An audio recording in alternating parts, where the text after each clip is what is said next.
வணக்கம். ஆகாஷவாணி மாநில செய்திகள் வாசிப்பவர் ஷர்மிளா ரோஷன். தலைப்புச் செய்திகள். ராணுவ தளவாட உற்பத்தி மையமாக இந்தியா மேம்பட்டுள்ளதாக பாதுகாப்புத்துறை அமைச்சர் திரு ராஜ்நாத் சிங் தெரிவித்துள்ளார். ஜிஎஸ்டி சீர்திருத்தங்கள் மின்னணு சாதன பொருட்களின் விற்பனையை அதிகரித்துள்ளதாக மத்திய தகவல் ஒலிபரப்புத்துறை அமைச்சர் திரு அஸ்வினி வைஷ்ணவ் கூறியுள்ளார். தமிழகத்தில் குற்ற செயல்களை முழுமையாக தடுக்க நடவடிக்கைகள் தீவிரப்படுத்தப்பட்டுள்ளதாக மாநில சமூக நலத்துறை அமைச்சர் திருமதி கீதா ஜீவன் குறிப்பிட்டுள்ளார். தென்கிழக்கு அரபிக்கடல் பகுதிகளில் குறைந்த காற்றழுத்த தாழ்வு பகுதி இன்று உருவானதாக சென்னை வானிலை ஆய்வு மையம் தெரிவித்துள்ளது. டென்மார்க் ஓபன் பேட்மிண்டன் ஆடவர் இரட்டையர் அரையிறுதியில் ராங்கிரெட்டி ஷிராக் ஷெட்டி இணை இன்று களமிறங்குகிறது. இனி விரிவான செய்திகள். பாதுகாப்பு தளவாட உற்பத்தி மையமாக இந்தியா மேம்பட்டுள்ளதாக பாதுகாப்புத்துறை அமைச்சர் திரு ராஜ்நாத் சிங் தெரிவித்துள்ளார். உத்தரப்பிரதேச மாநிலம் லக்னோவில் பிரம்மோஸ் ஏவுகணை தொழில் வழித்தடத்தில் உற்பத்தி செய்யப்பட்ட ஏவுகணைகளை இன்று தொடங்கி வைத்து பேசிய அவர், இதன் மூலம் நாட்டின் நலனுக்கு எதிரான எந்தவொரு நடவடிக்கையும் உன்னிப்பாக கண்காணிக்கப்பட்டு பாதுகாப்பு உறுதி செய்யப்படும் என்றார். இந்தியாவிடமிருந்து பாதுகாப்பு தளவாட தொழில்நுட்ப ஒருங்கிணைப்பை பல்வேறு உலக நாடுகள் பெற விரும்புவதாக கூறிய அவர், பிரம்மோஸ் தொழில் வழித்தடத்தில் 4000 கோடி ரூபாய் மதிப்பிலான ஒப்பந்தங்களில் இரு நாடுகள் கையெழுத்திட்டதை சுட்டிக்காட்டினார். பிரதமர் திரு நரேந்திரமோடி நாட்டு மக்களுக்கு தந்திரயோதசி வாழ்த்துக்களை தெரிவித்துக் கொண்டுள்ளார். இந்நன்னாளில் அனைவரது வாழ்விலும் வளம், ஆரோக்கியம், மகிழ்ச்சி பெருக தன்வந்திரி பகவானின் அருள் கிடைக்கட்டும் என குறிப்பிட்டுள்ளார். இந்நாளையொட்டி மத்திய உள்துறை அமைச்சர் திரு அமித்ஷா உள்ளிட்டோரும் வாழ்த்து தெரிவித்துள்ளனர். மத்திய அரசின் அடுத்த தலைமுறையினருக்கான சரக்கு சேவை வரி சீர்திருத்தங்கள் நாட்டின் மின்னணு சாதன பொருட்களின் விற்பனையை அதிகரித்துள்ளதாக மத்திய தகவல் ஒலிபரப்புத்துறை அமைச்சர் திரு அஸ்வினி வைஷ்ணவ் தெரிவித்துள்ளார். புதுதில்லியில் சரக்கு சேவை வரி சீர்திருத்தம் தொடர்பான செய்தியாளர் சந்திப்பில் உரையாற்றிய அவர், நவராத்திரி பண்டிகை காலத்தில் இப்பொருட்களின் விற்பனை 20 முதல் 25% வரை அதிகரித்துள்ளதாக எடுத்துரைத்தார். மின்னணு சாதன உற்பத்தி துறையில் 25 லட்சம் பேருக்கு நேரடி வேலைவாய்ப்பு கிடைத்துள்ளதை சுட்டிக்காட்டிய அமைச்சர், அமெரிக்காவிற்கான ஸ்மார்ட் போன் விநியோகத்தில் சீனாவை மிஞ்சி இந்தியா சாதனை படைத்துள்ளதாகவும் சுட்டிக்காட்டினார். மத்திய நிதியமைச்சர் திருமதி நிர்மலா சீதாராமன், வர்த்தக தொழில்துறை அமைச்சர் திரு பியூஷ் கோயலும் இந்த செய்தியாளர் சந்திப்பில் உடனிருந்தனர். முன்னதாக புதுதில்லியில் நடைபெற்ற உலகளாவிய உச்சி மாநாட்டில் உரையாற்றிய திரு அஸ்வினி வைஷ்ணவ், உலகிலேயே 2வது பெரிய 5G அலைக்கற்றை சேவையை பயன்படுத்தும் நாடாக இந்தியா திகழ்வதாக கூறினார். நாட்டின் தகவல் தொழில்நுட்ப இணைப்பில் 90% 5G அலைக்கற்றை இணைப்பில் கொண்டுவரப்பட்டுள்ளதாக அவர் எடுத்துரைத்தார். நாட்டின் தொலைதூர கிராம பகுதிகளிலும் இணையதள சேவையை உறுதி செய்வதற்கான பல்வேறு நடவடிக்கைகளை அரசு மேற்கொண்டு வருவதாக கூறினார். பீகாரில் 121 சட்டப்பேரவை தொகுதிகளுக்கு முதல் கட்டமாக வரும் 6ஆம் தேதி தேர்தல் நடைபெறவுள்ள நிலையில் வேட்புமனுக்கள் பரிசீலனை இன்று நடைபெற்று வருகிறது. மனுக்களை திரும்பப் பெற நாளை மறுநாள் கடைசி நாளாகும். அன்றைய தினமே இறுதி வேட்பாளர் பட்டியல் வெளியிடப்படும். 18 மாவட்டங்களை உள்ளடக்கிய 121 தொகுதிகளில் போட்டியிட 1698 பேர் மனு தாக்கல் செய்துள்ளனர்.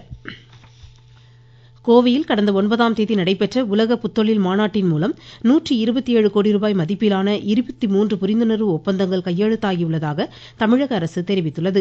சென்னையில் இன்று வெளியிடப்பட்ட அறிக்கையில், சிறு குறு மற்றும் நடுத்தர தொழில்துறை ஸ்டார்ட் அப்களை அதிகரிப்பதை நோக்கமாக கொண்டு மாநிலத்தில் பல்வேறு இடங்களில் 453 புத்தொழில் நிறுவனங்கள் அமைக்கப்பட உள்ளதாக தெரிவிக்கப்பட்டுள்ளது.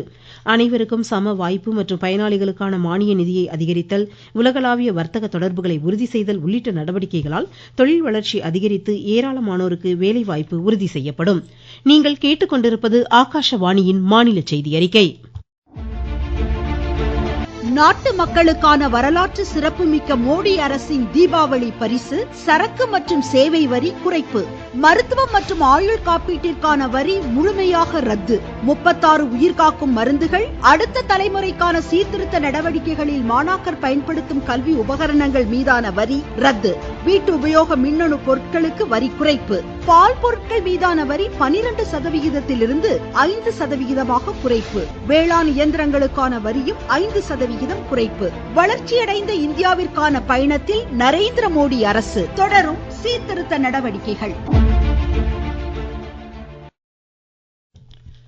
தமிழகத்தில் குற்ற செயல்களை முழுமையாக தடுக்க நடவடிக்கைகள் தீவிரப்படுத்தப்பட்டுள்ளதாக மாநில சமூக நலன் மகளிர் உரிமைத்துறை அமைச்சர் திருமதி கீதா ஜீவன் தெரிவித்துள்ளார். தூத்துக்குடி மகளிர் காவல் நிலையத்தை இன்று நேரில் ஆய்வு செய்த பின் செய்தியாளர்களிடம் பேசிய அவர், இதன் ஒரு பகுதியாக மாவட்டத்தின் பல்வேறு இடங்களில் 686 நவீன கேமராக்களுடன் ஒருங்கிணைந்த நவீன காவல் கட்டுப்பாட்டு மையம் திறக்கப்பட்டுள்ளதாக கூறினார். கண்காணிப்பு பணிகளை தீவிரப்படுத்துவதை நோக்கமாக கொண்டு நிறுவப்பட்டுள்ள இந்த கேமராக்கள் மின்சாரம் தடைப்பட்டாலும் செயல்படும் வகையில் வடிவமைக்கப்பட்டுள்ளதாக கூறினார்.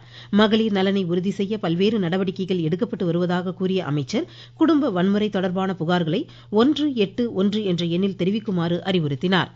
மத்திய அரசின் அடுத்த தலைமுறையினருக்கான சரக்கு சேவை வரி சீர்திருத்த நடவடிக்கை பெரிதும் பயனளிப்பதாக விருதுநகர் மாவட்டம் சிவகாசியை சேர்ந்த பட்டாசு விற்பனையாளர் மற்றும் நுகர்வோர் தெரிவிக்கின்றனர். இந்த வருஷம் பாத்தீங்கன்னா பட்டாசு அமோகமா விற்பனை ஆகிட்டு இருக்கு.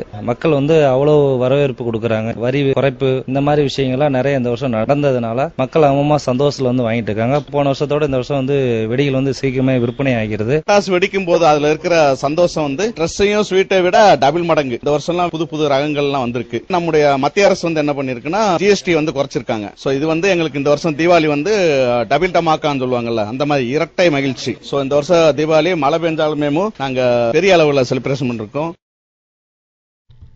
தென்கிழக்கு அரபிக்கடல் பகுதிகளில் குறைந்த காற்றழுத்த தாழ்வு பகுதி இன்று உருவானதாக சென்னை வானிலை ஆய்வு மையம் தெரிவித்துள்ளது. இது அடுத்த 36 மணி நேரத்தில் மேற்கு வடமேற்கு திசையில் நகர்ந்து காற்றழுத்த தாழ்வு மண்டலமாக வலுப்பெறக்கூடும் எனவும் கூறியுள்ளது. தமிழகத்தின் பல்வேறு மாவட்டங்களில் வடகிழக்கு பருவமழை தீவிரமடைந்துள்ளது. இதன் காரணமாக தமிழகத்தின் பெரும்பாலான மாவட்டங்களில் கனமழைக்கு வாய்ப்புள்ளதாகவும் இம்மையம் கூறியுள்ளது. இதனிடையே தேனி மாவட்டத்தை ஒட்டிய மேற்கு தொடர்ச்சி மலைப்பகுதிகளில் பலத்த மழை காரணமாக வைகை ஆற்றில் வெள்ளநீர் பெருக்கெடுத்து ஓடுவதாக எமது செய்தியாளர் தெரிவிக்கிறார். தேனி மாவட்டத்தில் வெள்ளிமலை, மேகமலை, அரசரடி, பொம்மராஜபுரம் உள்ளிட்ட நீர்பிடிப்பு பகுதிகளில் விடிய விடிய பெய்த மழையால் வைகை ஆற்றில் கடும் வெள்ளப்பெருக்கு ஏற்பட்டுள்ளது. ஆற்றில் கரைபுரண்டு ஓடும் வெள்ள நீர் தேனி வருஷநாடு சாலையில் பல்வேறு இடங்களில் பெருக்கெடுத்து ஓடியது. வருஷநாடு முதல் கண்டமனூர் வரையிலான வைகை ஆற்றங்கரையோரம் உள்ள பல்வேறு தோட்டங்களுக்கும் தண்ணீர் புகுந்ததால் விளைநிலங்களுக்கு பாதிப்பு ஏற்பட்டுள்ளது. வடகிழக்கு பருவமழை தொடங்கிய 2 நாட்களிலேயே வைகை ஆற்றில் பயங்கர வெள்ளப்பெருக்கு ஏற்பட்டுள்ளதால் இனிவரும் நாட்களில் வைகை அணை நிரம்பி உபரி நீர் திறக்கப்படக்கூடும் என்பதால் கரையோரம் வசிக்கும் மக்கள் பாதுகாப்பாக இருக்குமாறு அறிவுறுத்தப்பட்டுள்ளனர். தேனியிலிருந்து ராஜ்குமார்.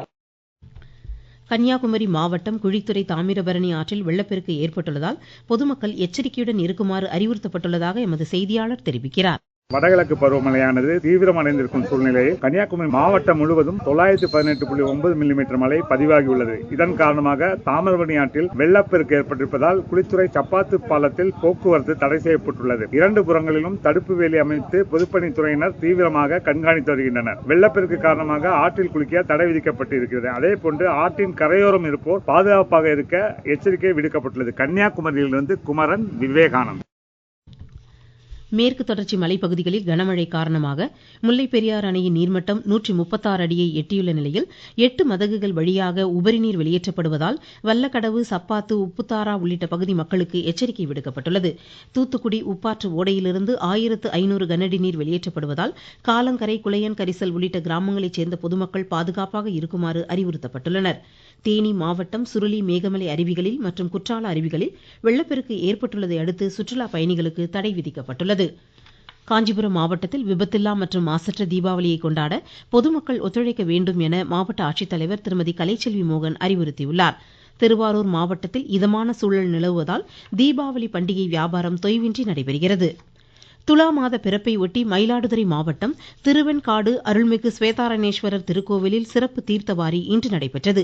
ஏராளமான பக்தர்கள் தீர்த்த குளங்களில் புனித நீராடி வழிபட்டனர். டென்மார்க் ஓபன் பேட்மிண்டன் ஆடவர் இரட்டையர் அரையிறுதியில் இன்று இந்தியாவின் ராங்கிரெட்டி, ஷிராக் ஷெட்டி இணை ஜப்பான் இணையை எதிர்கொள்கிறது.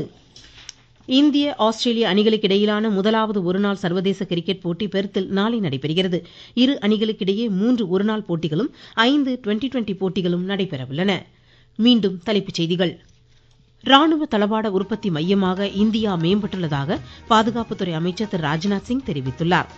ஜிஎஸ்டி சீர்திருத்தங்கள் மின்னணு சாதன பொருட்களின் விற்பனையை அதிகரித்துள்ளதாக மத்திய தகவல் ஒலிபரப்புத்துறை அமைச்சர் திரு அஸ்வினி வைஷ்ணவ் கூறியுள்ளார்.